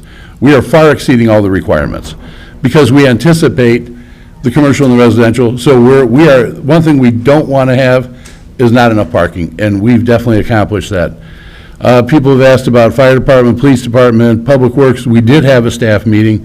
The chiefs weighed in on all of this, told us what he wanted, told us where the lights should be, where the light poles should be. All of that has been taken into account. We have done all of that. What else did somebody come up with? Easement, state law regulations. Is there anything else any of the commission members wrote down or heard that you would like me to answer, or I can point out on Can the you plan? touch on the ingress egress easement? I'm sorry, Can John? you touch on the ingress egress easement at Park Place? I don't think nobody's going to believe me anyway, but it really, I guess I can touch on it, sure. When Mill Creek was platted, I was the town manager in St. John. I know this. I was here for 20 years, so I understand what's going on. When Altoff came in and he was going to plat Mill Creek, we knew that this commercial property and this property was on 231. We knew that. We know, well, commercial and residential, whatever. There's property on 231. And if it's vacant property, you always, always, always have to assume it's gonna be built on, regardless what a realtor says, regardless what anybody says. If you don't own it, assume it will be built on. Mr. Schilling now owns the property on the other side of Park Place. He did not own that. There are access easements all over this property because we knew that these properties would have to access Park Place. That was required at the time of platting of Mr. Altoff. Those exist. They're on the screen right now. Can I ask, how many units per building are there going to be? And how tall are these buildings going to be? They're 2 stories, so they're gonna mirror the duplex units that are in height. They probably won't even be as high as the units that you all live in. How big are each unit, approximately? Well, I mean, there's 8 units. I mean, they're gonna be 20 foot wide, so they're not made for kids. Square footage, how much? Oh, the square footage we put in the PUD documents, I have 1,500 and something. I don't remember the number right off the top of my head. That was in the zone change we did previously. But it's over 50, it's 1,500 and some Do change. you know about what they're going to go for as far as selling them? Well, we've I been mean, told. approximately. In I St. wanna know, Are they John, going to be 100,000 or? oh no, in St. John, you are never going to get into a unit anywhere in this community that is even, you tried to shoot for 300,000 to try to get that, but you can't even get into a $300,000 unit in this community. Over all the years, and I mean a lot of years here, St. John has always been a really nice community. Every time a new subdivision is developed, everybody says the same thing, all the criminals are gonna come in. They said that about all you folks. You guys aren't criminals. The neighbors that are gonna move in here. That's why I'm asking, what are these, Yeah, are they they're going to upper- be cheap or are they going to be expensive? No, they're Are they not, gonna be- they're how much- not cheap. I mean, they're gonna, by the time this gets going, and you have the walkability to the restaurants and different things that this community wants, these things are gonna start going up in price and going up and up and up, just like everybody's home value increases in St. John. No, that's still not answering my question. I want to make sure that these. They're over 300. I don't know exactly. I don't know right now. You can't tie me down to a number, but I can tell you it's over 300. The barracks units are under 300 right now. So it's going to determine So what bring comes in. 299. Yes. Yes. Well, Can I ask you a question? Those are bigger. What's to prevent me from buying All right. and turning them into? Mr. Kell, there's, just so everybody understands, when it comes to, all these units are going to be owner-occupied when they're sold. Now, if somebody came and bought your house, what is to stop you from renting your house right now? No, what, the federal housing law, go ahead and try it. I know, the Department of Justice, but there's nothing, to answer your question, you could go rent your house right now, nobody's gonna do anything about it. I want to stop the back and forth. Mr. So Kell, it's- if you have more, the Q&A is, the public hearing part is closed. So if you have any of the points you'd like to make, if not, then I'm going to open it up back with the commission and we can. I just want to know if the commission members have any questions. I just try to help, and I'm gonna try to jump in here right away so I can get it correct, what you just asked, and what you were trying to make a statement of, that you meant within that. I have no problem with that. What I was trying to ask you, the influence on INDOT requires either the governor of this state, or like someone said, not the congressman. No, that's a federal thing. It's a state legislator from this area, both the House and the Senate, in this area. If you happen to have to talk to them, that would be a greater influence on INDOT to make things happen for the best interest of the whole. And you could tell them the complaint that they have about traffic and so forth. If you're shaking your head already, that you don't want to. No, I get it, I agree. Joe, Okay, then that's all. That's all, because what I want to make sure, like I said, they understand that we are asking tough questions from you so that you could give us, so we could give it to them, so this is what's going on. And Joe, That's all. there's something else that, there is an election coming up for I'm not, governor, so- don't go down that aisle. No, but I mean, we are working with our elected officials is the Okay, point. that's all. That's all I want to make sure. And if you do, let's get something written by them that, yeah, they are going to do something, so they in turn know who is really supporting you or their efforts to have a safety area of traffic. That is all. Is there any problem with that? Not INDOT. Just those guys, to let them know what problems you have are trying to grow this place for the best interest of the whole. That is all. I mean, then it makes it easier for all of us. Thank you. Anyone else, questions, comments, concerns? One quick thing, I know when Mill Creek was up here, they talked about the berm, they talked about you guys redoing the park. Is there any talks of that getting redone, or? We were working diligently with Mill Creek for there were some things that people wanted, so we're like, okay, not a problem. We indicated to the Plan Commission and to the Town Council, we are going to build a park in this development. It's right dead center, right on the south side there. There is room for a park. There will be a park here, and I've reiterated that many times. We are going to work with Mill Creek to add on to their park. I have 5 iterations of it. But when everybody said, okay, the berm, well, why? Again, we are simply going to build our own stuff in the development here. So we're not going to encroach on Mill Creek's park at all. We are going to build a park in the development, to answer your question, though. Okay. Just wanted to make sure. 100%, yes. That was one of the commitments made to the town council and to the town, yes. Okay. Anyone else, questions? Okay, with that, the petition that is up before us is for a proposed primary plat, and is there a Plan motion? Commission, just so you are aware, we did receive a engineering review letter from our engineer for this project. He has found that they have sufficiently satisfied all the town engineering standards and requirements, so they have met all subdivision control requirements. They have met all the zoning requirements that were outlined in their PUD. If you have any questions for the engineer for this project for the town, he is in attendance. Anyone? Okay, with that, would entertain a motion for approval of the primary plat with the understanding that any motion should be styled to incorporate the findings of fact. I will make a motion to approve the final plat with the findings of the facts. Second. Motion by Mr. Vogel, second by Mr. Bloy. All in favor, so indicate by saying aye. Aye. Nay? You're a nay? Nate. 4-1. And with that, public hearing on 2024-12 Gate St. John, units 29 through 31 is now closed. Item 6, old and new business. Item A, 2024-15, Scooters Coffee, final plot for a one-lot subdivision and site plan for a property located at 8455 Wicker Avenue, St. John, Indiana, zoned C2 and US 41 overlay. DVG, Mr. Huss. Good evening. James Huss with DVG, representing Grit and Grind LLC. John Wilson, one of the representatives of Grit and Grind, is here as well in case we have any questions. But we're here tonight requesting final plat and site development approval for a exciting new development that started all the way back with its original use variance to allow a drive-through business on US 41 that they received. It's exciting in that Scooters Coffee is an over 400 locations, just not in Northwest Indiana for now. St. John will hopefully become the very first location in Northwest Indiana.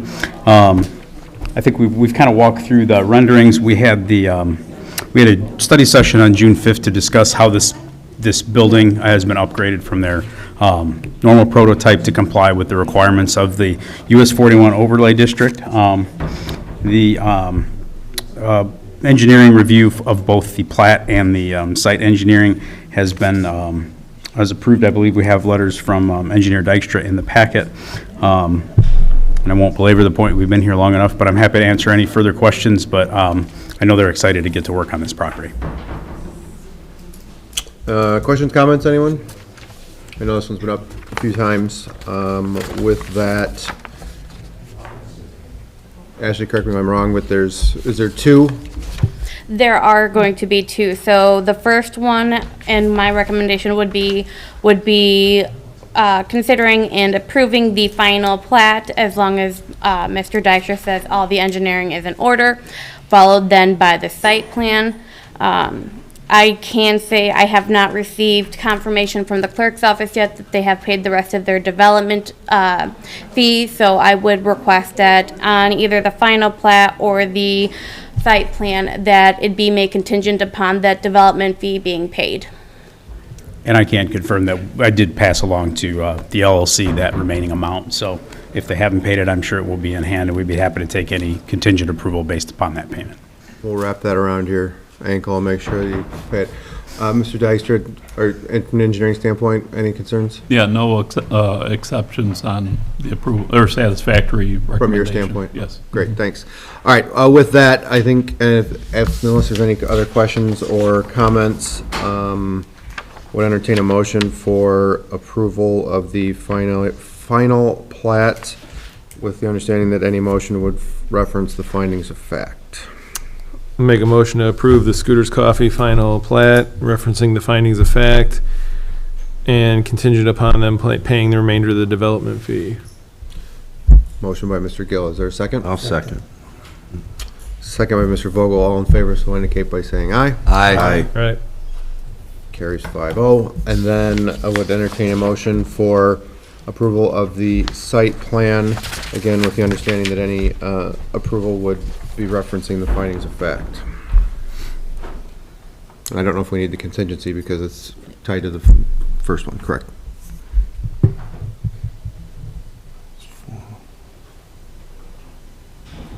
I'll make a motion to grant site plan approval to Scooters Coffee, referencing the findings of fact. Motion by Mr. Gill, is there a second? Second. Second by Mr. Floyd. Questions, comments? If not, all in favor, so indicate by saying aye. Aye. And you got them all. Thank you very much. Yes. Item B, 2024-17 Meadowall, final plat for 4-lot subdivision at 9117 Patterson Street, St. John, Indiana, zoned C2 and US 41 overlay district.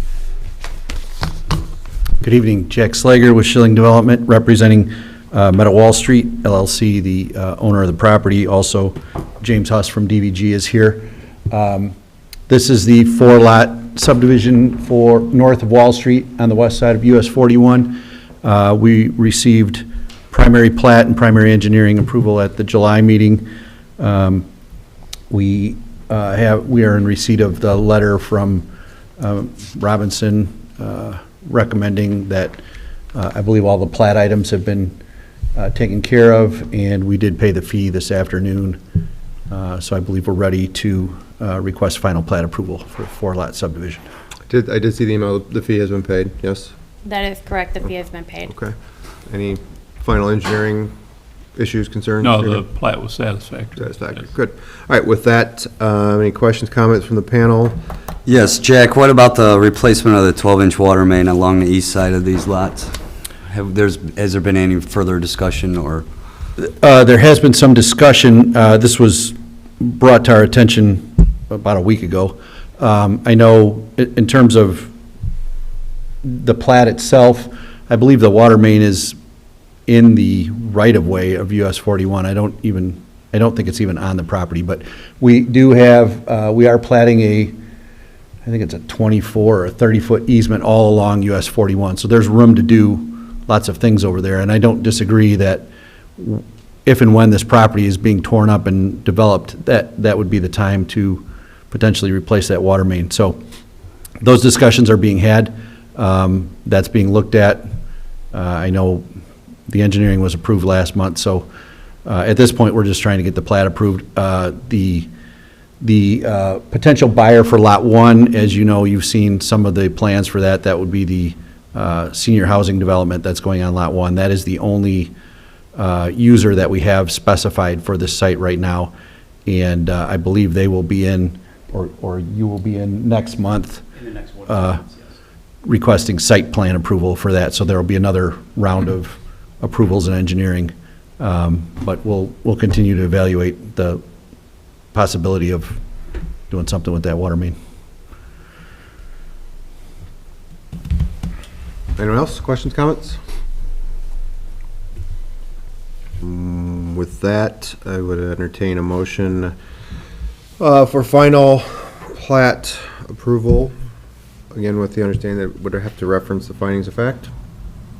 I'll make a motion to grant final plat approval to Meadowall, referencing the findings of fact. I'll second. Motion by Mr. Gill, second by Mr. Vogel. All in favor, so indicate by saying aye. Aye. Opposed? 5-0. Thank you. Item C, 2021-31, the Gates of St., or the Gates Units 24, 25, 27, and 28, request to extend the primary plat of the Gates Units 24, 25, 27, and 28, and to amend the address of Lot 2511 from 10686 Whitney to 10586 Whitney. Mr. Kill.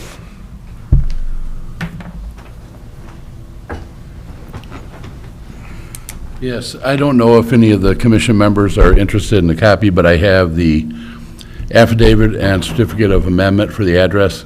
Is that something you guys are interested in? I just work with Ashley on it. It's really not something the commission would really. More of a housekeeping. It is a housekeeping right? item, but I brought copies in the event anybody would want one, so I do have I'll those. defer to Ms. Abernathy if she feels like she needs it. As long as I have a copy for the town file, we're good. We're good. And then the next item would, as you said, would be a simple extension. Okay. Entertain a motion. It's under construction right now. Motion to extend that. Is there anyone? Excuse me, what is the extension of these units? Where is this? Units 24, 25? They're on the south side of 101st, just to, well, it would just be to the south of Blaine, just be on the southeast side of Blaine. They're actually under construction right now, and this just allows us an extra month we're gonna need, you know, to get it done, get it completed. It's already been approved, it's being built right now. So it's just south of 101st? That's correct, yes. Second. Going back. So motion by Mr. Gill, I believe, second by Mr. Valoy to extend, correct? Yes. Yep. All right, all in favor, so indicate by saying aye. Aye. 5-0 on that one. Item D, approval performance letter of credit in the amount of $6,654,298.75 for the Astoria subdivision. So, Plan Commission, I am in receipt of the performance letter of credit that is required for the Astoria subdivision.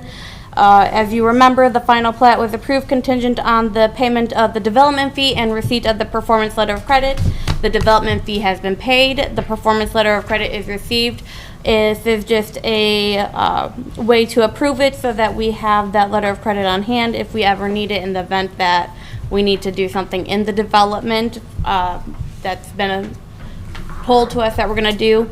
It would be an approval with acceptance by the town council. And then with that, that would complete the requirements for the Astoria subdivision and the signing of the Mylars to occur. Does this come in the form of a recommendation of the town council? Mr. Chair, yeah, it would essentially be a motion to approve and recommend approval to the town council. Ultimately, they would accept the letter of credit.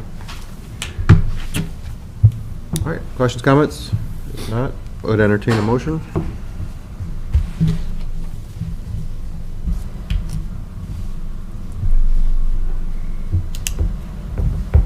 Make a motion to recommend the town council accept the letter of credit in the amount of $6,654,298.75 for the Astoria subdivision. Second. Motion to extend by, or approve, I'm sorry, motion to recommend by Mr. Gill, second by Mr. Valoy. All in favor, so indicate by saying aye. Aye. Opposed? 5-0 on that. Item E, request to publish amendment to tree species and landscaping requirements.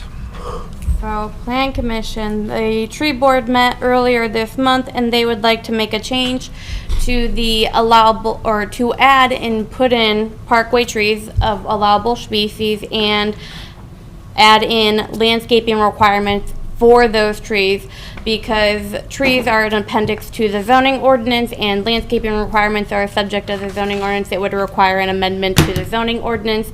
Additionally, I have received a request to amend our public zoning district, so this will also be included in that. So we would be then looking to amend the tree species, landscaping requirements, and our public zoning district classification.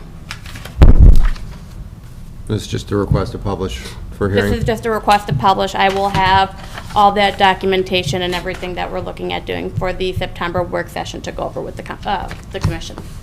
Okay, so you're gonna do anything until the September? Nothing until at least the September meeting. This Okay, is just just a a heads request to up. publish. And I will work closely with Adam over the next couple weeks to get everything ready for you guys. That's all for old and new business. Item 7, public comment.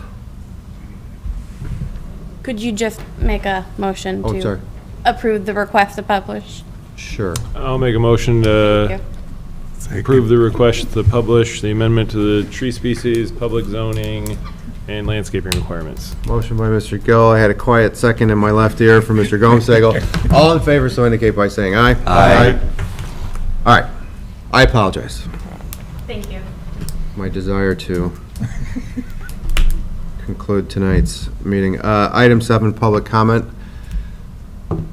We've done a good job of clearing out the room. With that, item 8, adjournment. I would entertain a motion to adjourn. So moved.